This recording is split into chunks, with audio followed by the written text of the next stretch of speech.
Hi hello friends, ನಮಸ್ಕಾರ. Welcome to my channel. ನಾನು ಲಕ್ಷ್ಮಿ. ನನ್ನ ವಿಡಿಯೋ ಹೊಸದಾಗಿ ನೋಡ್ತಾ ಇದ್ದರೆ ಸಬ್ಸ್ಕ್ರೈಬ್ ಮಾಡಿ. ಅದರ ಪಕ್ಕದಲ್ಲೇ ಬೆಲ್ ಬಟನ್ ಐತೆ, ಅದನ್ನು ಪ್ರೆಸ್ ಮಾಡಿ. ನಾನು ಹಾಕೋ ವಿಡಿಯೋ ನಿಮಗೆ ನೋಟಿಫಿಕೇಷನ್ ಬರುತ್ತೆ. ಲೈಕ್ ಮಾಡಿ, ಕಾಮೆಂಟ್ ಮಾಡಿ, ಶೇರ್ ಮಾಡಿ. ಇವತ್ತು ಕ್ರಿಸ್ಪಿಯಾಗಿ ಅಕ್ಕಿ ಸಂಡಿಗೆ ಮಾಡೋದನ್ನು ತೋರಿಸ್ಕೊಡ್ತೀನಿ. ತುಂಬ ಚೆನ್ನಾಗಿರುತ್ತೆ. ಒಂದಿನದಲ್ಲೇ ಮಾಡ್ಕೊಳ್ಬೋದು. ಇದನ್ನು ತುಂಬ ಬಿಸಿಲಿದೆ, ಬಿಸಿಲಲ್ಲಿ ಒಂದು ದಿನಕ್ಕೆ ರೆಡಿ ಮಾಡ್ಕೊಬೋದು. ಇದನ್ನು ತುಂಬ ಚೆನ್ನಾಗಿರುತ್ತೆ. ಎಲ್ಲದಕ್ಕೂ ರೆಸಿಪಿಗೆ ಸೈಡ್ ಡಿಶ್ ಅಂತಲೇ ಹೇಳ್ಕೊಬೋದು. ಈಗ ನಾನು ಒಂದು ಪಾತ್ರೆ ತೊಗೊಂಡಿದ್ದೀನಿ. ಆ ಪಾತ್ರೆಗೆ 2 ಕಪ್ಪಾಗಷ್ಟು ಅಕ್ಕಿಯನ್ನು ಹಾಕ್ಕೊಳ್ತಾ ಇದ್ದೀನಿ. ಹಾಕ್ಕೊಂಡು ಒಂದು 5-6 ಸಲ ಚೆನ್ನಾಗಿ ತೊಳ್ಕೊಬೇಕು ನಾವು. ಇವಾಗ ನಾನು ರೇಷನ್ ಅಕ್ಕಿನೇ ತೊಗೊಳ್ತಾ ಇದ್ದೀನಿ. ನಾನು ಒಂದು 5-6 ಸಲ ತೊಳೆದಿಟ್ಕೊಂಡಿದ್ದೀನಿ. 24 ಅವರ್ ಆಗಷ್ಟು ನಾವು ಇದನ್ನು ನೆನೆಸಿಡ್ಬೇಕು. ನಾವು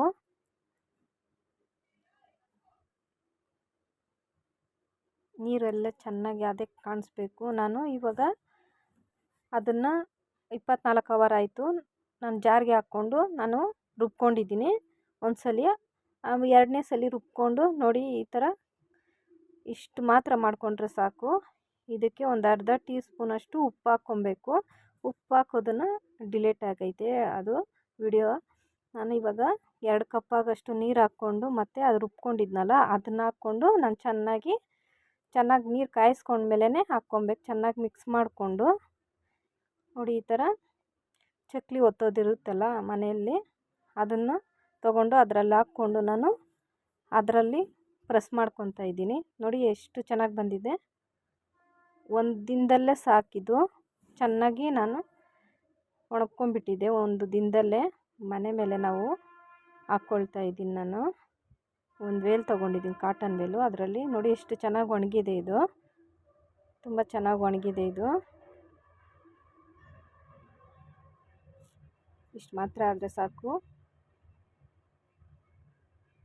ಚೆನ್ನಾಗಿ ಬಂದಿದೆ ನೋಡಿದ. ಪೂರ್ತಿ ವಿಡಿಯೋ ಹಾಕ್ತೀನಿ ನಾನು. ಎಣ್ಣೆಯಲ್ಲಿ ಬಿಟ್ಟಿರೋದು.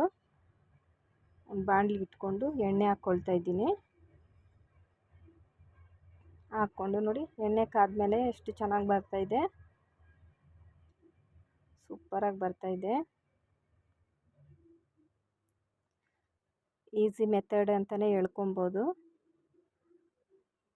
ಮುದ್ದೆ, ಚಟ್ನಿಗೆ, ಅನ್ನ, ರಸಗೆ ತುಂಬ ಚೆನ್ನಾಗಿರುತ್ತೆ. ಸೈಡ್ ಡಿಶ್ ಇದು. ಮನೆಯಲ್ಲೇ ಇರ್ತಾರಲ್ಲ ಮಕ್ಕಳು, ಮಾಡಿಕೊಟ್ರೆ